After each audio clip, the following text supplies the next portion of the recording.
तो जो बात है, मार्टिन ने उसकी जो पत्नी है उसका निधन जो है वो मलेरिया रोग के कारण हुआ और मलेरिया रोग के कारण उसकी मृत्यु हुई है।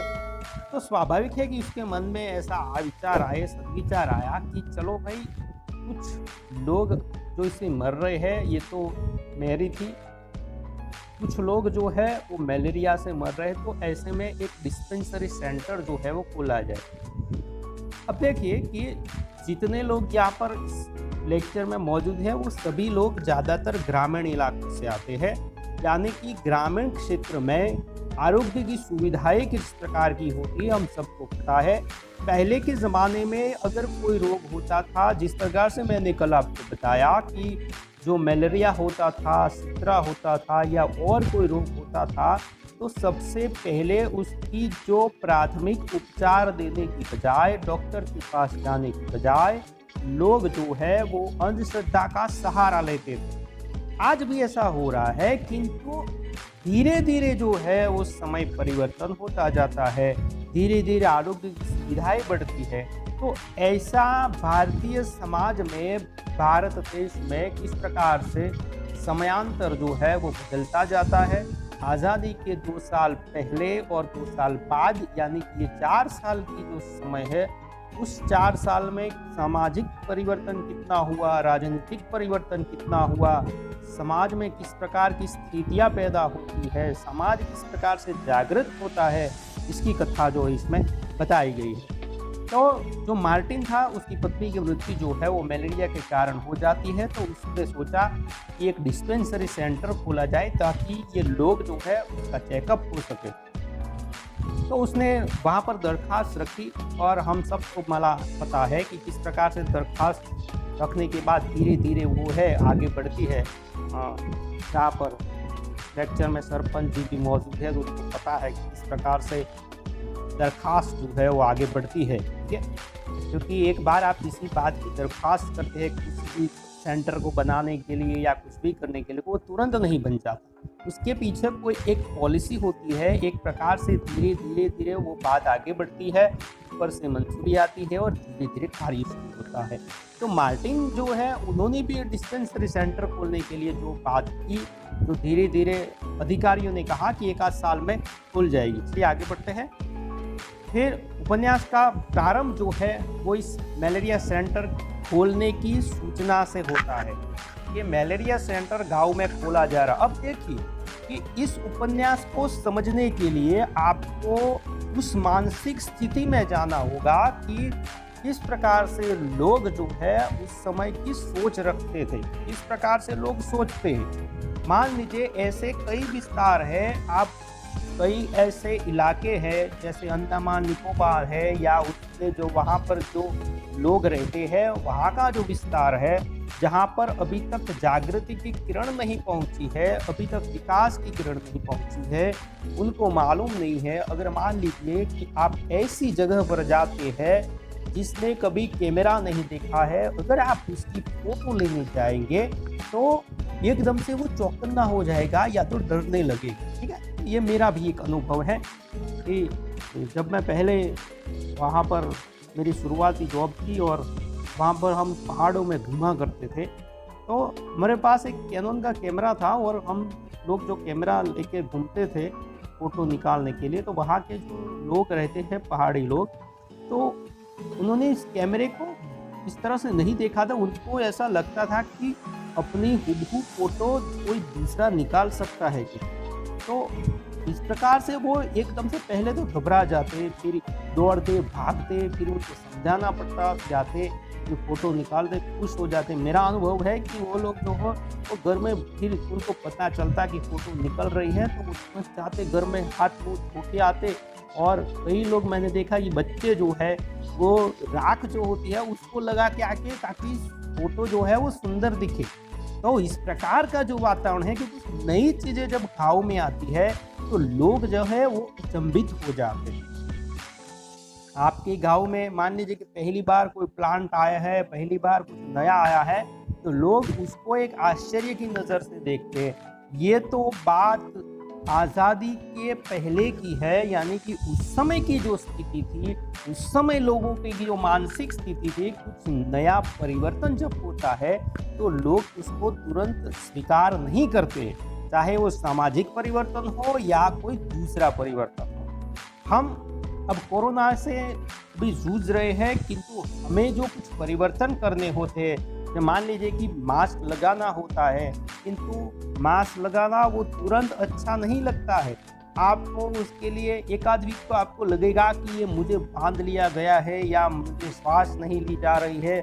ऐसी बहुत सारी समस्याओं का सामना आपको करना पड़ता है। आपकी मानसिक स्थिति उसको स्वीकार करने के लिए तुरंत तैयार नहीं होती है। ऐसे में कुछ ऐसा किया जाए जिससे तुरंत ये न जो मानसिक स्थिति है वो भी स्वीकार कर ले। यानी कि परिवर्तन जो है वो संसार का नियम तो जरूर है, लेकिन वो परिवर्तन तुरंत स्वीकार्य नहीं होता है। सामाजिक तौर पर आप देखें कि सामाजिक तौर पर अगर आप कुछ परिवर्तन करना चाहते हैं तो आप मान लीजिए कि आप परिवर्तन करते हैं, किंतु वो परिवर्तन आपके जो परिवार वाले हैं या लोग जो है, समाज जो है वो पूरा नहीं करता है। मेरी आवाज़ सब तक आ रही है?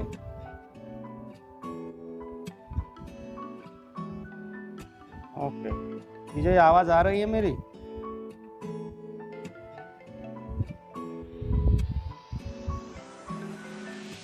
मेरी आवाज़ आ रही है ना सभी तक? ओके, क्लीन आ रही है? Okay okay. तो मैं बीच बीच में पूछता जाऊंगा ताकि मुझे लगे कि कोई मुझे सुन रहा है, ऐसा नहीं हो कि मैं अकेला बक बक करता जाऊंगा कुछ नहीं। और मैंने वीडियो इसलिए ऑन रखा है ताकि आपको लगे कि कोई आपको पढ़ा रहा है। ये समझ में आ रही है बातें?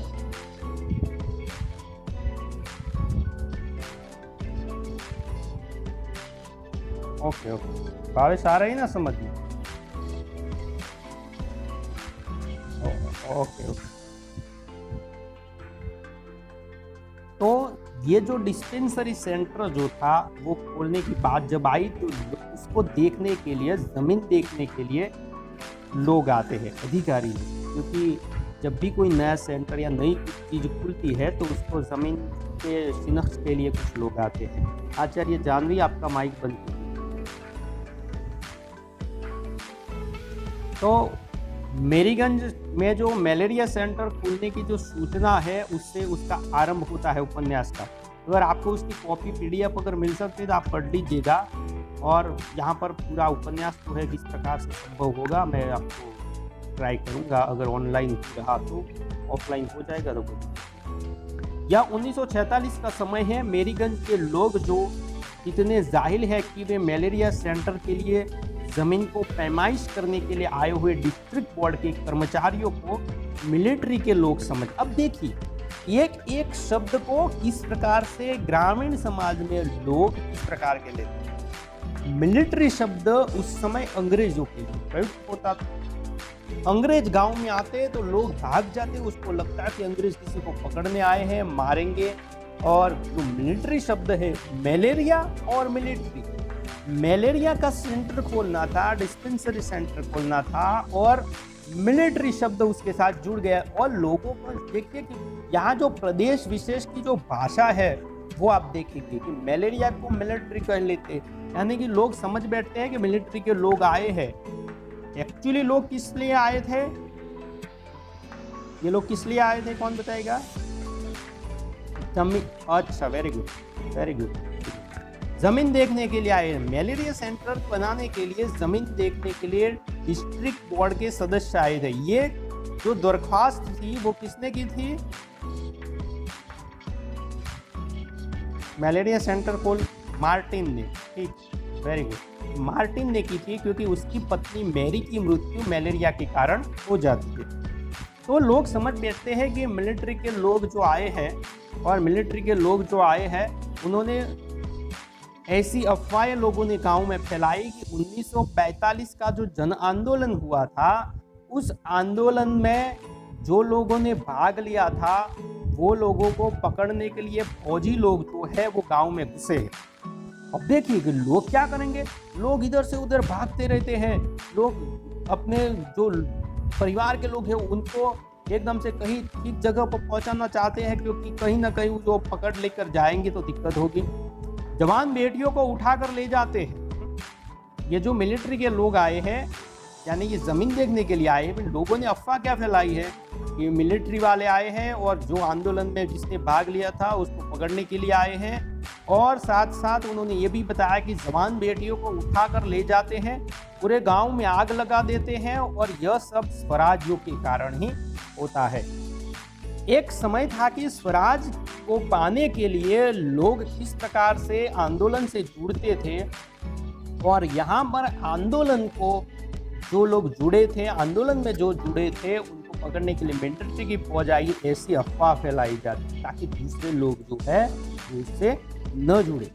तो लोगों ने अफवाह फैलाई। अब 4 बरस बाद उनके, अब देखिए 1942 का जन आंदोलन, 1942 में जो आंदोलन हुआ था उसको पकड़ने के लिए लोग आए हैं, और यहाँ पर कहा गया है कि 4 बरस बाद, यानी कि कौन सा साल हुआ, 42 और 4 यानी कि 46 हुए। तो मैंने आपको बताया कि आज़ादी के 2 साल पहले और आज़ादी के 2 साल बाद की ये कथा है, यानी कि 1947, 47, 48, 49।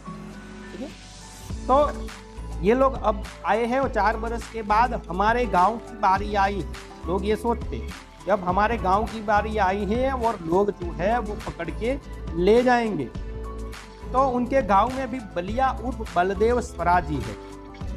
गांव का एक बलदेव नामक एक पात्र है, याद रखिएगा कुछ पात्रों के नाम। मार्टिन है, इस प्रकार से ये बलदेव है। वो कौन सा पात्र है, स्वराजी है। स्वराजी यानी कि जिसने आंदोलन में भाग लिया था। तो लोग ये सोचते थे कि हमारे गांव में भी एक स्वराजी बलिया है। बलिया, अब देखिए कि किसी का नाम, किसी का यहाँ पर नाम हो तो गलत मत समझिएगा, किसी का नाम जो है वो एक्चुअली नाम कुछ और होता है और उसको बुलाया कुछ और नाम से। यहाँ पर देखिए कि यहाँ उसका नाम क्या है, बलदेव, और गांव के लोग उसको क्या बोलते हैं, बलिया। ठीक है, तो ये जो प्रवृत्ति है, इसलिए फणीश्वरनाथ रेणु जी ने उस समय कहा था कि मैंने मेरीगंज को पूरे भारत के गांव का प्रतीक माना है। यानी कि पूरे भारत में देखिए कि यहाँ पर भी आज भी है, तो आपका नाम कुछ और होता है, बुलाते हैं कुछ और नाम से। तो इस प्रकार से वहाँ भी बलदेव नाम था, तो बलिया कहते थे। कि हमारे यहाँ पे बलिया उर्फ बलदेव स्वराजी है।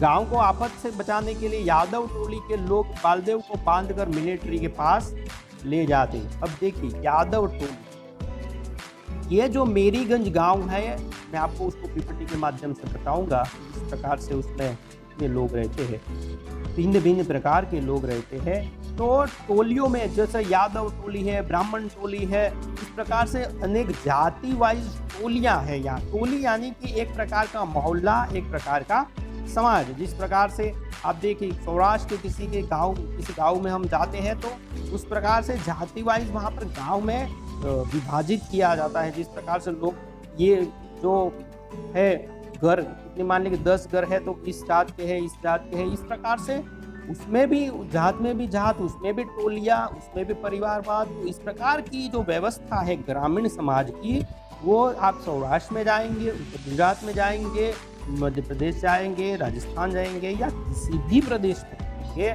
उस प्रकार की व्यवस्था आपको, एक सामाजिक टोले में लोगों को रहने की जो व्यवस्था है वो आपको वहीं पर मिलेगी।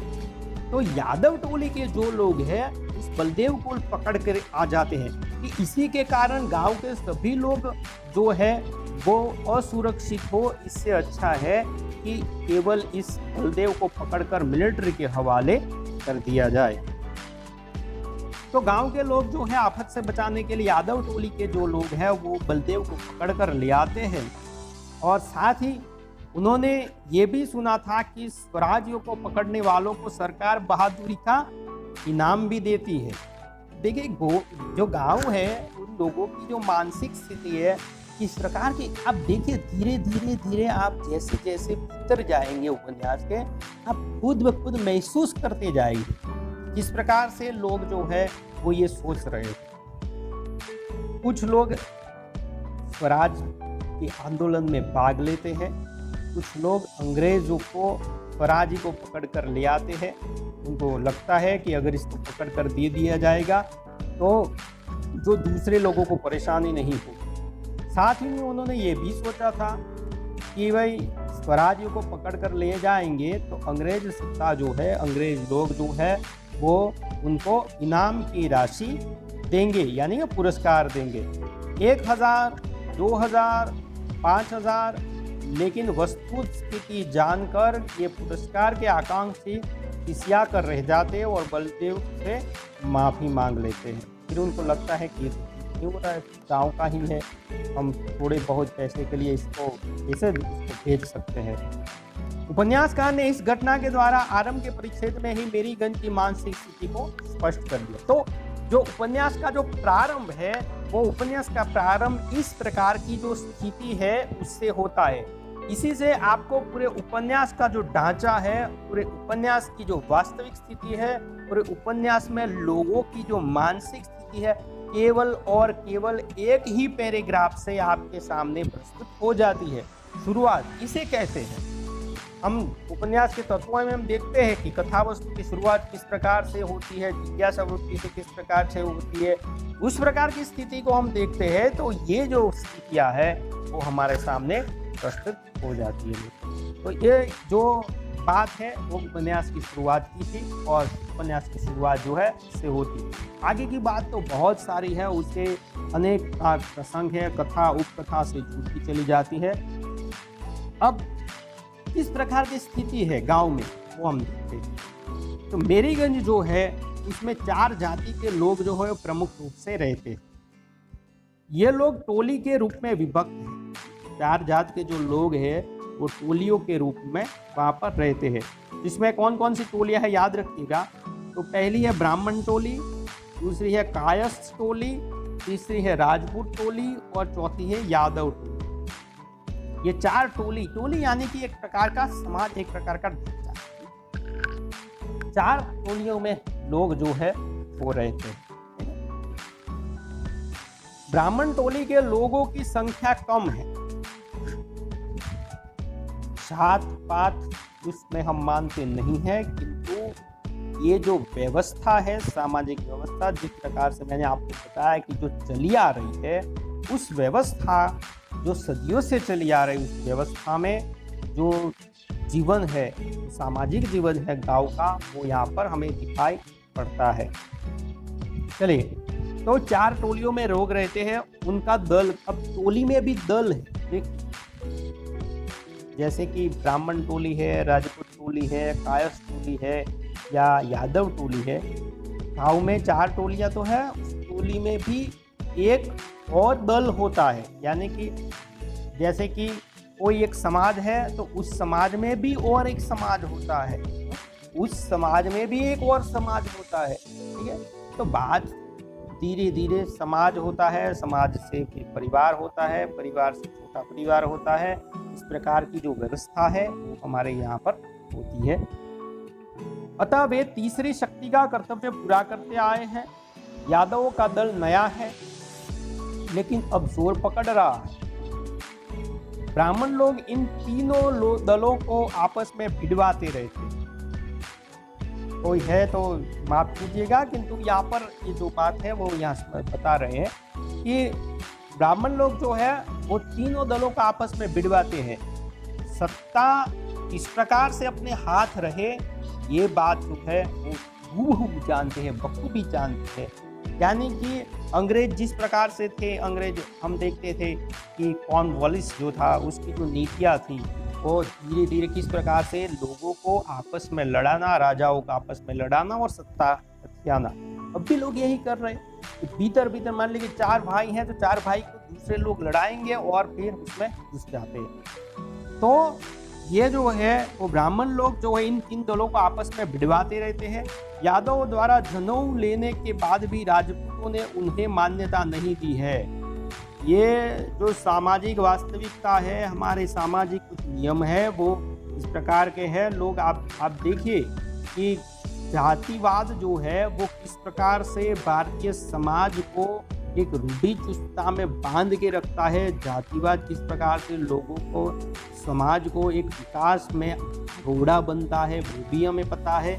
किंतु ये इस प्रकार की एक व्यवस्था है जिसे तोड़ना बहुत ही कम लोग प्रयत्न करते हैं, या तो उसको तोड़ना यानी कि सामाजिक नियम के विरुद्ध की बात मानी जाती है। फिर भी धीरे धीरे शिक्षा आती है और शिक्षा के कारण लोगों में विचार में परिवर्तन होता है और ये जो भावना जो है मूल रूप से खत्म हो जाए ऐसी हम कामना करते हैं। किंतु जो राजपूत है उन्होंने यादवों को मान्यता नहीं दी, भले ही आपने जनेऊ धारण कर ली किंतु आपको मान्यता नहीं दी जाएगी। अतः वे राजपूतों के विरोधी है, इसीलिए राजपूतों के विरोधी कौन हो जाते हैं? यादव लोग हो जाते हैं। कायस्थ और राजपूतों की पुश्तैनी दुश्मनी है। देखिए ये गांव में भी किस प्रकार से लोग जो है एक दूसरे के दुश्मन बने हुए हैं।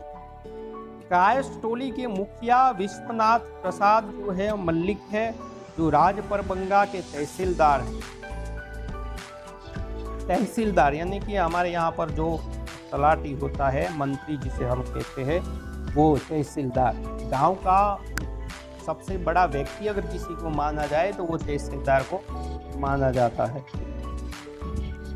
तो जो राजपरबंगा के तहसीलदार है ठाकुर रामकिरण कृपाल सिंह राजपूत टोली के मुखिया है। अगर आपके पास नोट्स हैं तो आप ये जो है बात जो है वो आप नोट्स कर सकते हैं। ठीक है, राम कृपाल सिंह जो है वो राजपूत टोली के मुखिया है। विश्वनाथ प्रसाद जो है वो तहसीलदार है। ठीक है,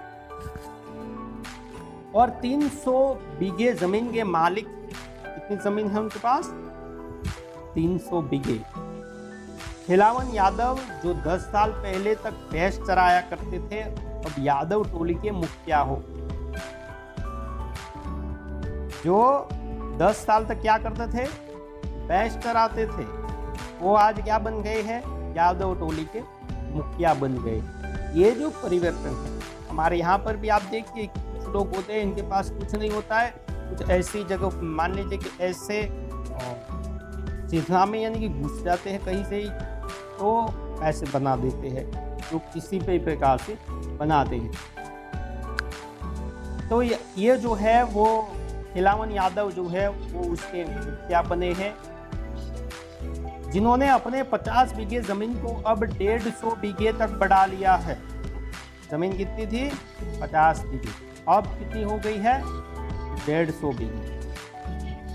तो ये जो भ्रष्टाचार की एक दूसरी भी ये समस्या, पहली जातिवाद की समस्या, दूसरी भ्रष्टाचार की समस्या, समाज में किस प्रकार से भ्रष्टाचार हमें पूरे खा जा रहा। हम देखते कि एक भ्रष्टाचार जो है वो किसी भी काम को करने के लिए आपको भ्रष्टाचार का सहारा लोग लेते हैं, और किस प्रकार से समाज को खोखला बनाता जा रहा है, व्यवस्था को खोखला बनाता जा रहा है।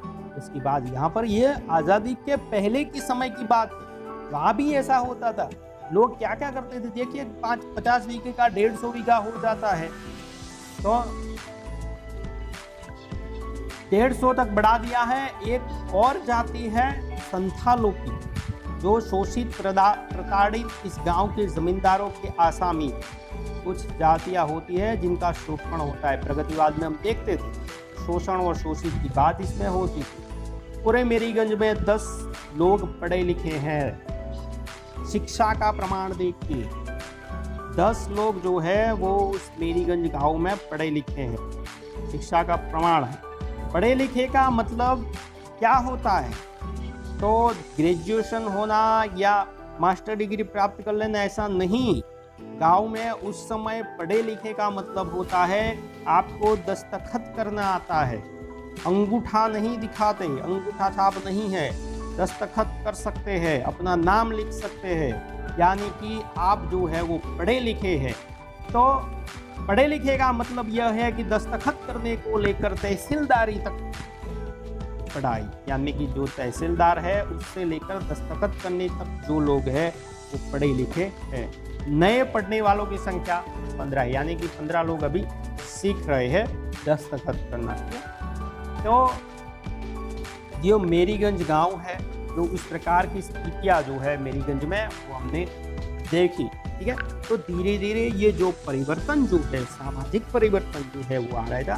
फणीश्वरनाथ रेणु ने उस प्रदेश की जो विशेषता है, उस प्रदेश की जो बात है, उस प्रदेश की बात को पूरे भारतीय समाज का प्रतीक माना है, पूरे भारतीय समाज की व्यवस्था का प्रतीक माना है, पूरे भारतीय प्रदेश की व्यवस्था का प्रतीक माना है और उसको दिखाया। अब आप इतनी बात आपने पढ़ी है, आपने सोची है कि इस प्रकार की व्यवस्था गांव में होती है कि नहीं होती है? चले कोई बताएगा मुझे?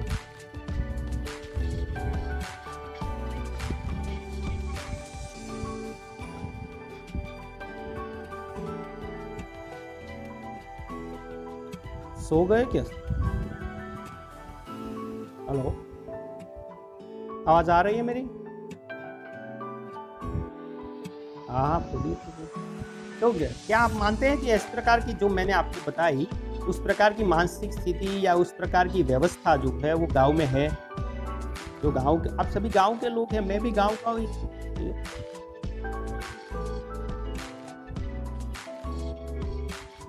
एनीवन?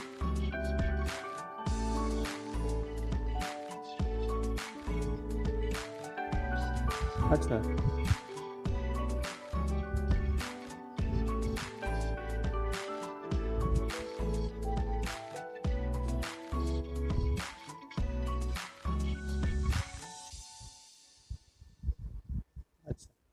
तो कुछ नई बातें आती है तो समाज में कुछ आश्चर्यजनक बातें ऊपर कर आती है, आप मानते हैं कि नहीं? और जो जातिवाद है, जो गांव में जो हो, वो प्रत्येक जाति के लोग अपने अपने टोले में, अपने अपने विस्तार में, आप देखिए कि कहीं पर कोई सोसाइटी बन रही है, किसी जात विशेष की सोसाइटी बन रही है, दूसरी जात का लोग अगर वहाँ पर मकान लेने के लिए जाता है तो उसको नहीं मिलता। क्यों? क्योंकि इस प्रकार की सामाजिक व्यवस्था, शिक्षण बड़ा है, इंटरनेट बड़ा, सब कुछ बड़ा है, फिर भी हमारी जो मानसिक स्थिति है उसमें सुधार नहीं होता है। तो ये जो उस समय की स्थिति थी उसको एक प्रतीक माना है, पूरे ग्रामीण समाज का प्रतीक माना है। उस ग्रामीण समाज जो वहाँ पर इन्होंने कहा है भूमिका में कि यहाँ पर फूल भी है, शूल भी है, ठीक है, कीचड़ भी है, वो चंदन भी है, सब कुछ है। तो उस पूरे ग्रामीण समाज को हमारे सामने एक तरह से प्रस्तुत किया है। तो अगली बात जो है वो हम कल करेंगे, ठीक है। आप सभी का बहुत बहुत धन्यवाद। कुछ बातें अगर आपको सोचने को मिले तो कल तैयारी करके आना, मैं आपको पूछूंगा, ठीक है। किसी को कोई प्रश्न है, कुछ पूछना है इतनी बात तक?